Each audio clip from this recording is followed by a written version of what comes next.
அது என்ன அப்படின்னா ரெட்டு ஆரஞ்சு ரெண்டுமே வந்துடும். செவ்வாய்க்கிழமை ரெட்டு, ஞாயிற்றுக்கிழமை ஆரஞ்சு, ரெண்டு கலருமே அந்த உணவுல வந்து நமக்கு கிடைச்சிரும். புதன் வந்து பச்சை, வியாழன் வந்து மஞ்சள். அவங்க அந்த கிரகத்தையும் சொல்லியே சொன்னாங்க. அது எங்களுக்குலாம் அந்த அளவுக்கு தெரியாது. நாங்கள் இதுக்காண்டியே ரிசர்ச் பண்ணது தான். இன்னும் சொல்ல போனால் பாயிண்ட்ஸுமே ஒரு செலெக்ஷன் பண்ணி இந்த பல்ஸ் டயக்னோஸ்க்கு வச்சுருக்கேன். நான் 9 பாயிண்ட் தான், நவகிரகங்களோட கம்பாரிஷனோட தான். அதுவும் ஒரு 3 இயர்ஸ் ரிசர்ச்சுக்கு அப்புறம் 2012 ஃபைனல் பண்ணேன் அந்த பாயிண்ட்ஸு. 60 கமாண்டிங் பாயிண்ட் அக்குபஞ்சரில் இருக்குது. நாங்கள் அதில் செலக்ட் பண்ணுறது 6 பாயிண்ட் மட்டும்தான், எக்ஸ்ட்ரா ஒரு 3, மொத்தம் வந்து 9 பாயிண்டில் அதை ஃபினிஷ் பண்ணேன். ஒரு கிளைண்ட் வந்திருந்தாரு. அவருக்கு வந்து என்ன சொன்னேன் அப்படின்னு சொன்னால், பல்ஸ் பார்த்துட்டு பாயிண்ட்ஸ் போட்டுட்டு அவருக்கு வந்து ஃபுட்டு வந்து கோதுமையிலே செட் ஆகும். இது சைனீஸ் சொன்ன மெத்தடு, டிசிஎம் மெத்தட். அவருக்கு வந்து ஃபுட்டு வந்து உங்களுக்கு கோதுமை நல்ல உணவு அப்படின்னு சொன்ன உடனே அவங்க என்ன சொன்னாங்கன்னா, அந்த கோயிலில் வந்து தானம் பண்ணுறதுக்கு கோதுமை பண்ண சொல்லியிருக்காங்கன்னாங்க. அதுக்கப்புறம் தான் அந்த சிந்தனை வந்துச்சு. ஓ அப்படியா அப்படின்னு சொல்லிட்டு பார்த்ததுக்கப்புறம் தான் ஒவ்வொருத்தருக்கு என்ன உணவு வேணும் அப்படிங்கிறத அதுக்கப்புறம் பண்ணின ரிசர்ச் தான். இதுக்கு வந்து பார்த்தீங்கன்னா, ஒரு என்னோட ஸ்டூடெண்ட் கேரளாவிலேருந்து வந்து ஸ்டே பண்ணியிருந்தாங்க ராமநாதபுரத்தில். அந்த பொண்ணுக்கு ஒரு கேம்ப் பண்ணிட்டு ஒரு 10 கிளைண்ட் எடுத்து கொடுத்தோம், ஃப்ரீ ட்ரீட்மெண்ட். அந்த பொண்ணு 6 to 7 வரைக்கும் அந்த பொண்ணோட பேஷண்ட் வந்துடுவாங்க நம்ம கிளினிக்கிட்டு. ஒன்லி சிங்கிள் நீடில் தெரப்பி, ஒரே ஒரு ஊசி, பல்ஸை மட்டும் கரெக்ட் பண்ணணும். 99% ரிசல்ட் கிடச்சிச்சு. ட்ரக்கு கிடையாது, வேற மல்டி நீடில் கிடையாது, ஒரே நீடில் மட்டும்தான், பல்ஸ் மட்டும்தான் கரெக்ட் பண்ணி அனுப்பணும் அப்படின்னு சொல்லிட்டு 1 மாதம் ட்ரீட்மெண்ட்டுக்கு கொடுத்துருந்தோம். அந்த கூட ரொம்ப 6 மணி ஆனோட ரொம்ப சந்தோஷப்படும், என்னடா பேஷண்ட் வந்துடுவாங்க. இது வந்து என்ன அப்படின்னா, இந்த ரிசர்ச்சுக்கு நாங்கள் ஃப்ரீயாகவே பண்ணுவோம். ஏன்னா நமக்கு தேவை என்ன அப்படின்னா ரிசல்ட்டு. அவங்கள்ட்ட ஃபீஸ் அப்படின்னு சொன்னால் என்ன பண்ண மாட்டாங்க, பேஷண்ட் டெய்லி வரமாட்டாங்க. அதனால இந்த மாதிரி கொடுத்து அவங்களுக்கு வந்து ஒரு 10 days, ஒரு 1 month வந்து ஃபைனல் பண்ணினதுக்கப்புறம் நான் 2012 தான் அந்த 9 பாயிண்ட்டை வந்து ஃபிக்ஸட் பண்ணேன். எந்த பிரச்சனையாக இருந்தாலும் சரி அந்த 9லேயே வந்து நம்மளால் வந்து க்யூர் பண்ண முடியும். அதுக்கப்புறமா எக்ஸ்ட்ரா ஃபிட்டிங் தான். இப்போ சார் சொன்னாங்கல்ல, இன்ஃப்ளூயன்சர் பாயிண்ட்டு, இந்த மாதிரிலாம் எக்ஸ்ட்ரா ஃபிட்டிங் கொடுக்கையில இன்னும் கொஞ்சம் அவங்களுக்கு வந்து இது கிடைக்கும். இப்போ வண்டியே ஒன்று எடுக்கிறோம் அப்படின்னா என்ன பண்ணுவாங்க, இந்த எக்ஸ்ட்ரா ஃபிட்டிங்லாம் படுத்துக்கிட்டிங்கன்னா உங்களுக்கு லுக்காக இருக்கும்பாங்கல்ல, அந்த லுக்கு வேணும், எனர்ஜி வேணுங்கையில் எக்ஸ்ட்ரா ஃபிட்டிங் நம்ம வந்து கொடுத்துக்கலாம். அதுக்கு வந்து பிளட்டுக்கு இருக்குது, போனுக்கு இருக்குது. இந்த மாதிரி நமக்கு இப்போ அதே வந்து டெங்கு இதெல்லாம் வந்து ரொம்ப ஈஸியாக நாங்கள் வந்து க்யூர் கொடுத்துருக்கோம். என்ன அப்படின்னு சொன்னால், பிளட்டுக்கிட்டே ஒரு பாயிண்ட்டு நமக்கு அங்கே தனியாக என்ன பண்ணுவாங்க, டெங்குக்கு பிளேட்லெட்ஸ் ஏற்றுவாங்க இல்லையா, அதே மாதிரி ஒரு பாயிண்ட் UB17 சொல்லிட்டு பிளட்டுக்கு வந்து இன்ஃப்ளூயன்சர் பாயிண்ட். அதுக்கு வந்து நம்ம என்ன பண்ணிடுறோம் அப்படின்னா, போத் சைடு போட்டு ஸ்டிமுலேட்டர் கொடுக்கையில் அதுக்கு பிளேட்லெட்ஸ் தேவைன்னா பிளேட்லெட்ஸ் எடுத்துக்கிறோம். WBC குறைக்கணுமா, WBC குறைச்சிடும். CA கேஸாக இருந்தாலும் சரி, நமக்கு டெங்கு ஃபீவராக இருந்தாலும் சரி, பிளட்டை பியூரிஃபை பண்ணணுமா, ஓகே பண்ணி கொடுத்துரும். இந்த மாதிரி அக்குபஞ்சரில் நிறைய அற்புதமான பாயிண்ட்ஸ்லாம் இருக்குது. இது வந்து ஒரு நல்ல அற்புதமான கலை.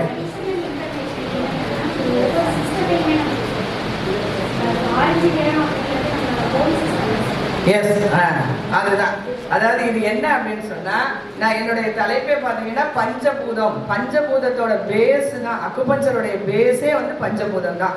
பஞ்சபூதத்துக்கும் நம்மளுக்கு என்னது, இந்த கலர்களில் உணவு, அந்தந்த கலர். இன்னும் சொல்ல போனால், நீங்கள் எந்த கிழமையில பிறந்தீங்களோ அந்த கிழமையில இருக்கிற உடை சரி, உணவும் என்ன பண்ணுவோம் உங்களுக்கு, அந்த கிழமையிலே நீங்கள் எடுத்துக்கிட்டீங்கன்னா எனர்ஜி கொடுக்கும். இதெல்லாம் சயின்ஸு, நாட் ரிலீஜன்.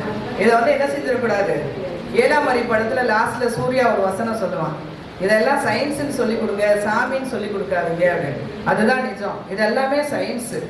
நம்ம என்ன பண்ணுவாங்கன்னா, ஐயோ இதெல்லாம் அவங்க பண்ணணும், நம்ம பண்ணக்கூடாது அப்படிங்கிற தாட் வந்து நிறைய பேருக்கு இருக்குது. வாசலில் மஞ்சள் தண்ணி தொளிக்கிறது என்ன அப்படின்னா ஒரு நல்ல ஆன்டிபயோட்டிக், கிருமியை உள்ள விடாது.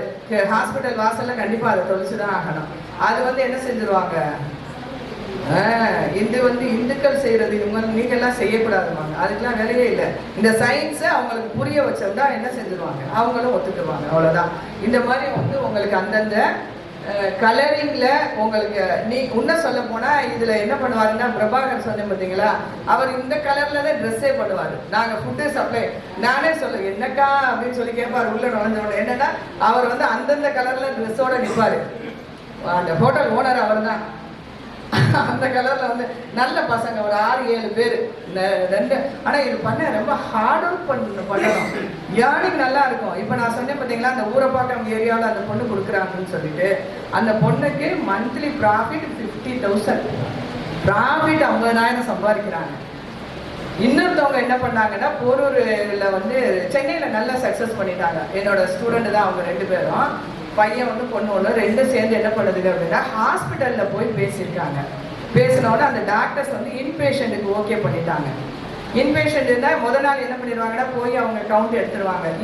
7 பேஷண்ட்டு 10 பேஷண்ட்டு அப்படின்னு சொல்லிட்டு காலையில் கொண்டாந்து ஃபுட்டு சப்ளை பண்ணிடுவாங்க. அவங்க அடுத்த நாள் அவங்க வந்து ட்ரீட்மெண்ட் முடிச்சு போனாலே என்ன பண்ணுறாங்கன்னா, இவங்களை ஃபாலோ பண்ணுறாங்க அந்த பேஷண்ட்ஸ். ஃபுட்டு நல்லா இருந்துச்சு, அதை சாப்பிடையில அவங்களுக்கு டிஃப்ரெண்ட் தெரிஞ்சிச்சு. இதில் மெயினாக என்ன அப்படின்னா, இன்னைக்கு இருக்கிற சிக்கல் என்னது, மலச்சிக்கல். அந்த சிக்கலுக்கு நல்ல ரிசல்ட் கிடைக்கும். இந்த ஃபுட்டு வந்து மெயினாக கொடுக்குறது என்னென்னா மலச்சிக்கல். இன்னைக்கு வந்து ஆல்மோஸ்ட் வர்ற கிளைண்டில் 100க்கு 70 பேருக்கு மலச்சிக்கல் இருக்கு. மலச்சிக்கல் ஆனாதான் பேஷண்டாகவே ஆவாங்க அவங்க. மெயின் அதுதான் உங்களுக்கு. அதை வந்து நம்மளுடைய குடலை வந்து கிளியர் பண்ணி கொடுத்தது. கோலன் கிளியரிங் கிடைக்கிறதுனால நமக்கு என்ன செய்யுது அப்படின்னா, மலச்சிக்கல்ல இருந்து நம்மளுக்கு வந்து விடுதலை கிடைக்குது. இது மாதிரி இருக்கிறதுனால அவங்க என்ன பண்றாங்கன்னா, பேஷண்ட்ஸ் வந்து அவங்கள வந்து ஃபாலோ பண்ணிக்கிறாங்க. இதெல்லாம் எதுக்காக கொடுக்குறேன் அப்படின்னா, உங்களுக்கு ஒரு ஐடியா கிடைக்கட்டும் அப்படிங்கிறதுக்காக. இதை வந்து நாங்கள் ஒரு சின்ன ஊர் ராமநாதபுரத்தில் 10 வருஷத்துக்கு முன்னாடியே பண்ணிட்டோம். இதை இன்னைக்கு தான் சென்னை கொண்டு போயிருக்கோம். சென்னையில் பார்த்தீங்கன்னா சடசடன் க்ரோத் ஆயிடுச்சு. இது நம்ம மதுரைக்கு கொண்டுட்டு வரணுமே அப்படிங்கிறதுக்காக ஒரு ஐடியாவில் தான் சரி ஜோனல் மீட்டோட சேர்த்து இதையும் கொடுப்போம். அவங்க வந்து ஏர்ன் பண்ணுறதுக்கு வழி. இப்போ இது என்ன பண்ணலாம் அப்படின்னா, நீங்கள் வீட்டில் இருந்தே பண்ணி கொடுத்துடலாம். இதுக்கு நீங்கள் தனியாக ஹோட்டல் ஸ்டார்ட் பண்ண வேண்டிய அவசியம் இல்லை. ஐடியா என்ன அப்படின்னா, உங்களுக்கு வந்து ஒரு ஹாஸ்பிட்டலை நீங்கள் செலக்ட் பண்ணலாம். உங்களுக்கு தெரிஞ்ச டாக்டர்ஸ் இருந்தாங்கனாலுமே நீங்கள் சொன்னீங்கன்னா, ஒரு இன்பேஷண்ட் என்ன பெட்டு கேஸ் ஒரு 4 பேர் வச்சுருந்தாங்கனாலும் நீங்கள் ஃபுட்டு சப்ளை பண்ணிடலாம். அது மாதிரி அவங்க அடுத்து உங்களை ஃபாலோ பண்ணிடுவாங்க. ஒன்ஸ் இதை எடுக்க ஆரம்பிச்சிட்டாங்கன்னு வச்சுக்கோங்களேன், நிச்சயமாக அதில் இருக்கிற பெனிஃபிட் வந்து அவங்களுக்கு நல்லா தெரிஞ்சிடும். ஹெல்த் வந்து எப்படி சொல்லலாம்னா, ஓடலாம், நல்ல ஓடலாம், ஆரோக்கியம் வந்து நல்லா கிடைக்கும் உங்களுக்கு. அது நல்ல டிஃபரெண்ட் தெரியும். அதெல்லாம் அங்கெல்லாம் ரொம்ப அருமையாக எடுத்துக்கிட்டு இருந்தோம். இப்போதான் நிறைய மாறி இருக்கு எங்களுக்கு உணவு முறையுமே. அங்கே ரொம்ப நல்லா பண்ணியிருந்தேன் நான் ராமநாதபுரத்தில். இது மாதிரி நீங்கள் வந்து வீட்டில் வச்சே பண்ணலாம். முன்னாடி சொல்லலாம் அப்படின்னா, இன்வெஸ்ட்மெண்ட் வந்து ரொம்ப ரொம்ப கம்மி. ஒரு 1000 ரூபாய் இருந்தால் போதும். 1000 ரூபாய் இருக்கணும். நமக்கு தெரிஞ்சு நம்ம சொன்ன உடனே வாங்குறதுக்கு ஒரு 10 பேர் இருக்கணும். ஜெயிச்சிடலாம். இப்போ எல்லாருக்குமே ஐடியா வந்துச்சா? நீங்கள் சொல்கிறது கேட்குறதுக்கு கண்டிப்பாக 10 பேர் இருப்பாங்கல்ல. வீட்டு ஆளுதான் கேட்க மாட்டாங்க, வெளியே ஆளுதான் கேட்பாங்க. அதுக்கெல்லாம் யாருப்பா கை தட்டுவாங்க? வெளியே ஆளுகிட்ட கேட்பாங்க. என்னடா நம்ம வந்து என்ன சொல்லுவோம், இருக்கலாம் நினைக்கிறேன். சண்டை நடந்தது, யதார்த்தமா நடந்துருச்சு. புது ட்ரெஸ்ஸா போட்டுட்டு வரணும், அதுதானே நமக்கு மெயின். பக்ரீத்துக்கு எடுத்தது அப்படிங்கிற புதுசா போட்டு வந்தாச்சு. சரி, அடுத்தது பார்த்துலாமா?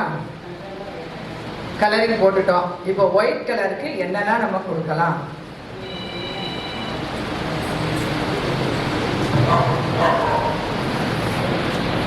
இது எல்லாத்தையுமே பச்சையா கொடுத்துடலாமா?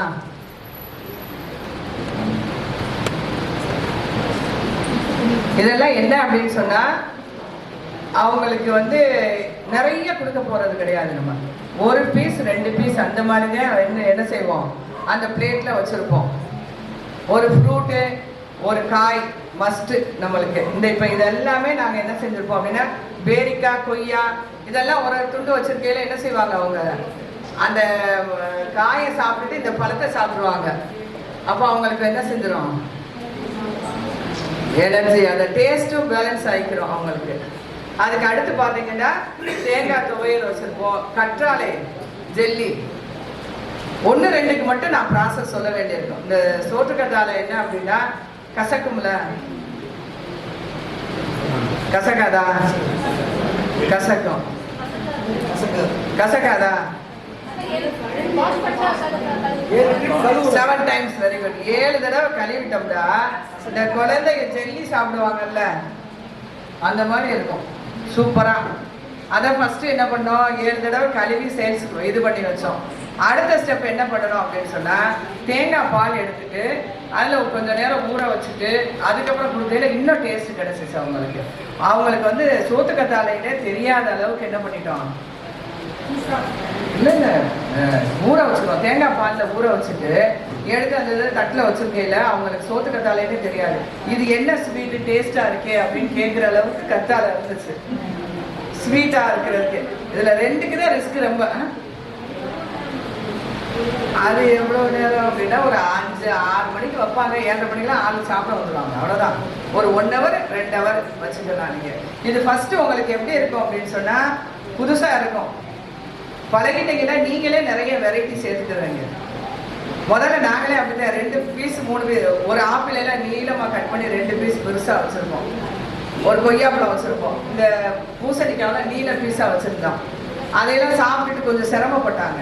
அதுக்கப்புறம் என்ன பண்ணிட்டோம்னா குட்டி குட்டி பீஸாக அவங்களுக்கு வந்து எடுத்து சாப்பிட்ற அளவுக்கு. இன்னும் சொல்ல போனால் தரையில் உட்காந்து சாப்பிடணும், இலைக்காக வாழை இலையை கட் பண்ணி ரவுண்டாக தட்டில் வச்சுருப்போம், கையிலமே சாப்பிடணும், ஸ்பூன் கொடுக்க மாட்டோம். இது எல்லாம் நம்மளுக்கு என்ன அப்படின்னா அவங்களுடைய உணவு முழுமையாக அவங்களுக்கு எனர்ஜியாக போய் கிடைக்கிறதுக்கு. அதெல்லாம் கற்றுக் கொடுத்தது யாரு? தமிழன் தான். தமிழன்ட்ட இருந்து போனது தான் எல்லா விஷயங்களுமே. நம்மளுடைய இலக்கியங்களில் சொல்லப்படாத விஷயங்கள் எதுவுமே கிடையாது. இலக்கியங்களை நிறைய படிச்சோம்னாவே என்ன செஞ்சிடலாம், பெரிய அறிவாளி ஆயிடலாம். இலக்கியங்களை படிச்சதுனாலதான் கருணாநிதி என்ன பண்ணாரு, முத்தமிழ் அறிஞர் ஆனதுக்கு காரணம் அவர் தமிழ் இலக்கியங்களை தெரிஞ்சுக்கிறது தான். 3rd ஸ்டாண்டர்டா 4th ஸ்டாண்டர்டா படித்தவர் தானே அவர். தமிழை மட்டும் தெளிவாக படித்தார். அதனால என்ன பண்ணாரு, மெமரியும் ரைஸ் பண்ணி கொடுக்குறதும் தமிழ் தான். அவங்களுக்கு ஞாபக சக்தியை அதிகப்படுத்தி கொடுக்குறதும் தமிழ் தான். தமிழில் இல்லாத விஷயமே இல்லை உங்களுக்கு. அளவற்ற அருளாளனும் நிகரற்ற அன்புடையுமாகிய இறைவனின் திருப்பெயரார். இன்னைக்கு வந்து இந்த விஷயத்தை கேட்கறதுக்காக தான் நிறைய அட்டாமா நான் மெம்பர்ஸ் வந்திருக்காங்க.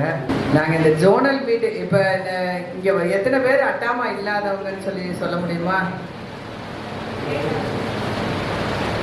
உங்களுக்கு எல்லாருக்கும் இதை பார்த்த உடனே ஏதோ புதுசாக தெரியுதா?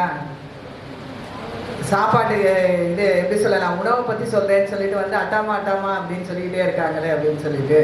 இது எங்களோட உயிர் மூச்சு. கிட்டத்தட்ட எனக்கு வந்து இந்த அனுபவம் பார்த்தீங்கன்னா 20 ஆண்டுகள் ஆயிடுச்சு. 2004 நான் அட்டாமாவுடைய மெம்பரு. அட்டாமாங்கிறது என்ன அப்படின்னு சொன்னால் ஒரு அக்குபஞ்சர் அசோசியேஷன். இன்னும் ப்ரௌடாக சொல்லலாம் அப்படின்னா இந்தியாவில் அதிக மெம்பர்ஸ் வச்சுருக்க அக்குபஞ்சர் அசோசியேஷன் அட்டாமா மட்டும்தான். அட்டாமா டாக்டர்ஸ்லாம் ஒரு எனர்ஜி வந்துடும் இதை கேட்ட உடனே. இன்னைக்கு ஒரு புது விஷயத்த சொல்லிட்டு அப்படியே நம்ம உணவுக்குள்ள போகலாம். உங்களுக்கு என்ன சந்தேகம் இருக்குதோ நீங்க கேட்கலாம். இந்த வகுப்பு மட்டும் உங்களுக்கு முடியறது கிடையாது. இதுக்கப்புறம் பாத்தீங்கன்னா எங்களோட ஆபீஸ் வந்து கேகே நகர்ல தான் இருக்கு கிளினிக்கு. நீங்க ஃபர்தரா உங்களுக்கு என்ன வேணும் அப்படிங்கறத நீங்க கேட்டீங்கன்னா அதுக்கு நாங்க வந்து வழி இது பண்ணி கொடுப்போம். அதாவது ஒரு பிசினஸ் மோட்டிவேஷனோட அக்குபஞ்சர் மட்டும் இல்ல, வேற விஷயங்களையும் வச்சு நம்ம வந்து எப்படி சம்பாதிக்க முடியும் அப்படிங்கறத தெரியப்படுத்துறதுக்காக தான் இன்னைக்கு வந்து இந்த ஜோனல் மீட்ல நாங்க அரேஞ்ச் பண்ணியிருக்கோம். ஃபர்ஸ்ட் விஷயம் என்ன அப்படின்னு சொல்லி பாத்தீங்கன்னா, நம்மளோட அக்குபஞ்சரை வந்து முதல்ல வந்து மோட் ஆஃப் தெரப்பி அப்படின்னு சொல்லியிருந்தாங்க. இன்னைக்கு ஒரு சிகிச்சை முறையா மெத்தட் ஆஃப் மெடிசின்ஸ் அப்படின்னு சொல்லிட்டு நம்மளுடைய சென்ட்ரல் கவர்மெண்ட் அக்செப்ட் பண்ணியிருக்கிறாங்க. பார்லிமெண்ட்ல இதை பத்தின ஸ்பீச் ஜூலை 30ஆம் தேதி நடந்துச்சு. ஸோ அங்கீகாரம் கிடைக்கிறதுக்கு நமக்கு முதல் அடி வந்து கிடைச்சிருச்சு நம்மளுக்கு.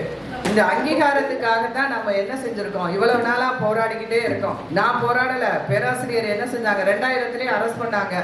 இந்த மாதிரி வந்து அங்கீகாரம் கிடைக்கிறதுக்காக நம்ம வந்து நிறைய ரிஸ்க் எடுத்துக்கிட்டு இருக்கோம். அதுக்கு இன்னைக்கு வந்து ஒரு நல்ல விடை கிடைச்சது வந்து ரொம்ப சந்தோஷமா இருந்துச்சு. அதை முதல்ல உங்களுக்கு தெரியப்படுத்திக்கிறணும் அப்படிங்கறத எங்களோட விருப்பம். என்ன சொல்ல போனா நம்மளுக்கு வந்து ஒரு கேஸுமே ரன் பண்ணிட்டு இருக்கோம். இங்க மதுரை ஹைகோர்ட்ல தான் வந்து அட்டாமா தான் வந்து கேஸ் போட்டிருக்கோம் கவர்மெண்ட்ட. என்ன அப்படின்னு சொன்னா, அக்குபஞ்சர் படிச்சவங்களுக்கு ஒரு வாழ்வாதாரம் வேணும், அவங்க வந்து தைரியமா அவங்க வந்து கிளினிக் வச்சு நடத்தணும் அப்படிங்கிறதுக்காக அதுக்கு வந்து நிறைய அதுக்கு இது ஒரு முதல் அடி அப்படின்னு நினைக்கிறேன் நான்.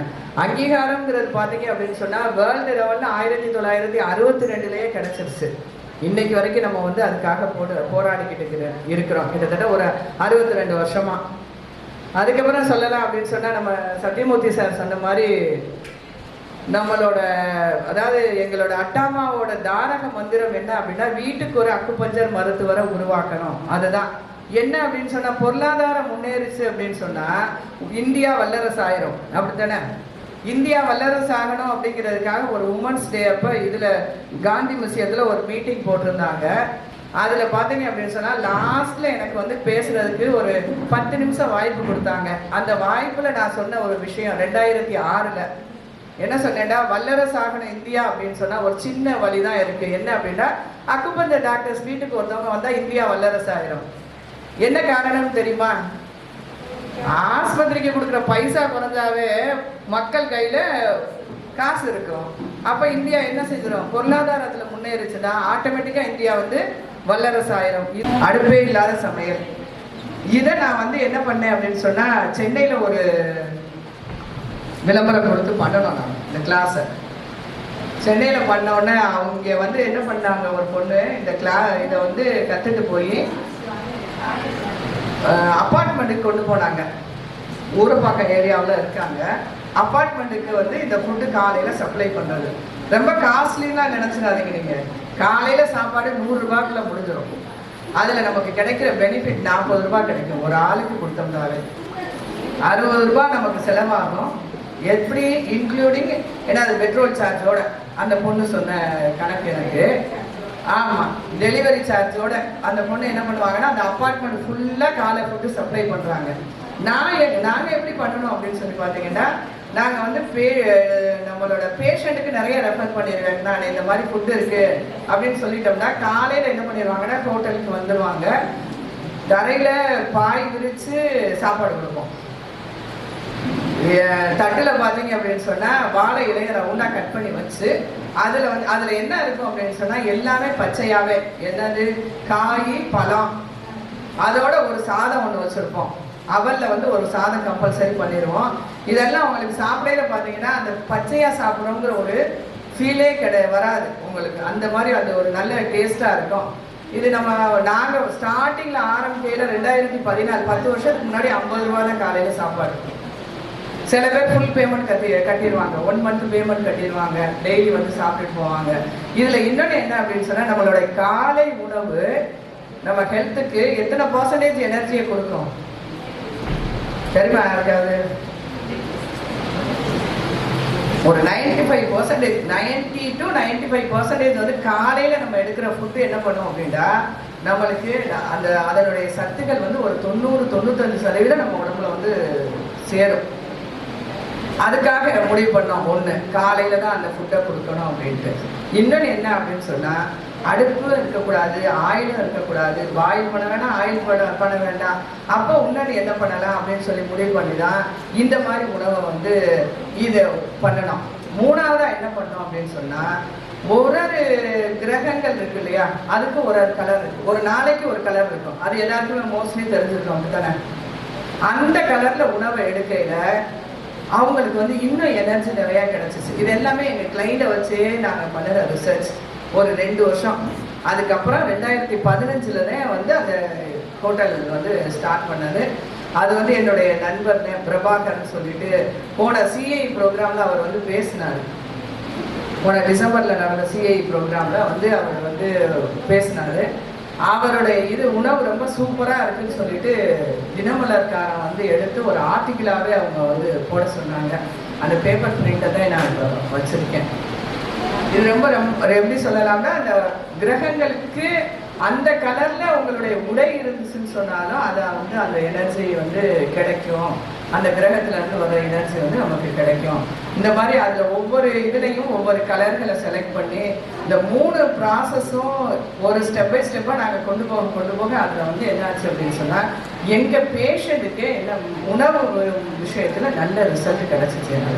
மத்தியானம் அவங்க என்ன வேணாலும் சாப்பிட்டுருவாங்க. மோஸ்ட்லி இரவு உணவை நாங்கள் என்ன சொல்லுவோம் அப்படின்னா, ஒரு சன் செட் ஆகிறதுக்கு முன்னாடி சாப்பிட்டா நல்லது. பேசிக்கே அதுதான். இல்லை அப்படின்னு சொன்னால், ஒரு யோகா படித்தவங்க மோஸ்ட்லி அவங்களுக்கு எல்லாருக்குமே தெரிஞ்சிருக்கும். இல்லை அப்படின்னு சொன்னால் 7 மணிக்குள்ளேயாவது அவங்களுடைய உணவை வந்து அவங்க ஃபினிஷ் பண்ணிக்கிறணும். அது ரொம்ப சிம்பிளாக நீங்கள் வச்சுக்கிட்டீங்க அப்படின்னு சொன்னால் என்ன சொல்லலாம், ஆரோக்கியமாக இருக்கலாம். என்னுடைய டாப்பிக்கே சாஃபி அப்படின்னு ஒரு சேனல் வச்சுருக்கோம் நாங்கள். என்னோட டாப்பிக்கே என்ன அப்படின்னா ஆரோக்கியமே அழகு.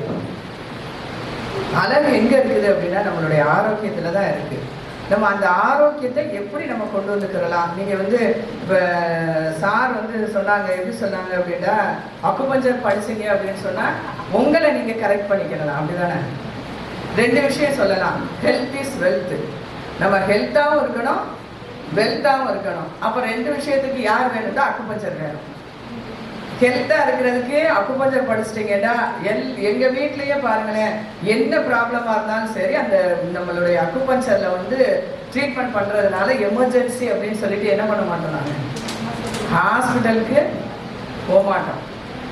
நம்மளோட ஹெல்த்தை பார்த்துக்கிட்டோம், கிளினிக் வச்சுருக்கோம், 4 பேரோட ஹெல்த்தை பார்க்கல நம்ம என்ன ஆயிடுறோம், வெல்த் ஆயிடுறோம். அவ்வளோதான். ஹெல்த்து வெல்த்து வேணும்டா நீங்கள் அக்குபஞ்சர் டாக்டர் ஆகிடலாம். இப்போ அங்கீகாரங்கிற ஒரு விஷயம் கிடைச்சிருச்சுல. ஏன்னா இதுக்கு பயந்துக்கிட்டே படிக்காதவங்க இருக்காங்க. ஆனால் ஜட்ஜு ஒய்ஃபு கூட வந்திருக்காங்க, படிச்சிருக்காங்க. ரொம்ப வருஷம் ஆச்சு நம்மளோட அட்டமா மெம்பர். அவங்க மேடத்தை ஊட்டியில் வச்சு பார்த்தோம்னா அங்கே அவங்க சார் வந்து அங்கே இருக்கையில் ஊட்டியில் வச்சு தான் ஃபஸ்ட்டு பார்த்தது. இவங்கெல்லாம் நிறைய கேஸ் பார்க்குறாங்க. இங்கே கோட்ரஸில் தான் நம்ம இருக்குது, கோட்ரஸில் இருக்காங்க, நிறைய கேஸ் பார்க்குறாங்க. கொஞ்சம் அக்குபஞ்சரை சொல்லிவிட்டு அப்படியே ஃபுட்டுக்கு போயிடுவோம் நம்ம. இதில் பார்த்தீங்க அப்படின்னா நம்மளோட லேட்டஸ்ட் ஸ்டூடெண்ட் சுகன்யா வாங்க. இவங்க வந்து உங்களுடைய அனுபவத்தை மட்டும் ஒரு 2 லைன். எப்படி படிச்சுட்டு இருக்காங்க, வரையில பேஷண்டாக வந்தாங்க.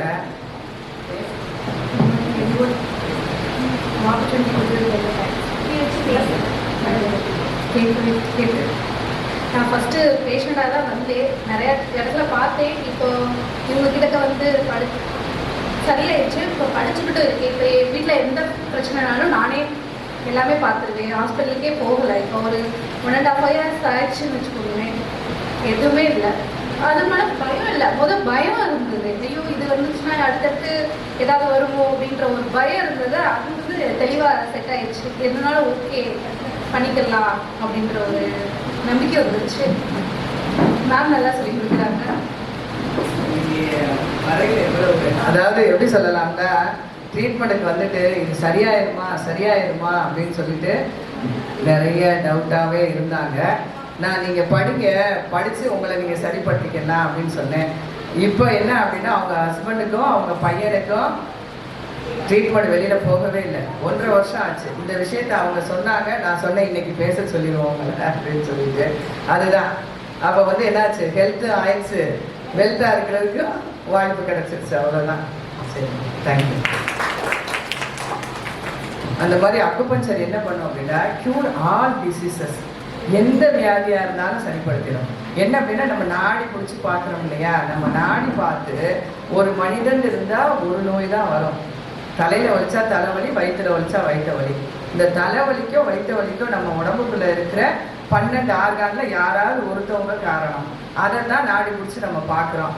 அந்த யாருன்னு கண்டுபிடிச்சி நம்ம ட்ரீட்மெண்ட் கொடுத்தோம்னா that is classical acupuncture. Sir சொன்ன மாதிரி சயின்டிஃபிக்னு சொன்னாங்க இல்லையா. நாடி பிடிச்சி அந்த ஆர்கானுக்கு உண்டான எனர்ஜியை ரொம்ப சிம்பிளாக என்ன பண்ணுறோம், நீடில் போடுறோம். அந்த நீடிலோட டியூட்டி என்ன அப்படின்னு சொன்னால் 2 உலோகங்கள் சேர்ந்தால் மின்காந்த அலைகளை கடத்தும்ங்கிற ஒரு ஃபிசிக்ஸ் லா தான் அதில் இருக்குது. 2 மெட்டல் சேர்ந்துச்சுன்னா மேக்னெட்டிக் ஃபோர்ஸை அப்சர்வ் பண்ணோம். அது வந்து நம்ம செலக்ட் பண்ணுற பாயிண்ட் வழியாக என்ன செஞ்சிடும், அந்த ஆர்கானுக்கு கொண்டு போய் அதனால வந்த பிரச்சனையை சரிப்படுத்தணும். அவ்வளோதான். இதே சார் சொன்னாங்க பார்த்தீங்களா, கிளினிக்கல் அக்குபஞ்சர் சொல்லிட்டு. கிளினிக்கல் அக்குபஞ்சர் என்ன அப்படின்னு சொன்னால் தலைவலியில் பேரா வாங்கி போடுவோம்ல, அந்த மாதிரி ஃபிக்ஸடாக இருக்கிற பாயிண்ட்ஸ். வயிற்று வலிக்கு இதுதான், தலைவலிக்கு இதுதான் அப்படின்னு சொல்லி இருக்கும். அந்த பாயிண்ட்ஸை நீங்கள் யூஸ் பண்ணீங்க அப்படின்னு சொன்னால் அப்போதைக்கு தீர்வு கிடைச்சிடும். அலோபதி மாத்திரை மாதிரி தான், அப்போதைக்கு தீர்வு கிடைச்சிடும். நிரந்தர தீர்வு கிடைக்கணும் அப்படின்னு சொன்னால் அதுக்கு கிளாசிக்கல் வேணும். சரி, ஓகே, நம்ம இதுக்கு போயிடலாமா? சரி, இப்போ ஃபஸ்ட்டு வந்து கிரகங்களில் வந்து என்னென்ன கலர், என்னென்ன டேக்கு என்னென்ன கலர் அப்படின்னு யாருக்காவது சொல்ல முடியுமா? திங்கக்கிழமை என்ன கலர் சொல்ல முடியுமா? வாங்க மேம், உங்கள் பேர்? ரேணுகா. ஸ்லைடர் யார் அது? ஸ்லைடர் பண்ணக்கூடாது சொல்லுவாங்கல்ல, அதுலேயே போட்டுக்கிட்டாங்க. நம்ம ஆளுங்க எல்லாருமே ரொம்ப டேலண்ட். வாங்க மேம். இது எதுக்காக அப்படின்னா நீங்க அப்படியே ஸ்லைட பார்த்துட்டு போனீங்கன்னா மறந்துடுவீங்க. சொன்னா ஒன்னொருத்தவங்க சொல்லையில உங்களுக்கு நல்லா தெரிஞ்சுக்கிறலாம். திங்கட்கிழமை வந்து சந்திரனோடது வெண்மை நிறமான கதிர்கள், செவ்வாய்க்கிழமை வந்து செவ்வாய் கிரகத்தோடது செந்நிறமான கதிர்கள், புதன்கிழமை புதன் கிரகத்தோடது பச்சை நிற கதிர்கள், வியாழன் சுக்கிரன் மஞ்சள் நிற கதிர்கள், வெள்ளி சுக்கிரன் வெண்மை நிறமான கதிர்கள், சனி சாம்பல் நிறம் சொல்லுவாங்க, கருநீலம் அப்படிங்கிறதையும் சொல்லுவாங்க. சனி கிரகத்தோடது, ஞாயிறு அப்படிங்கிறது சூரிய கிரகத்தோடது ஆரஞ்சு நிறமான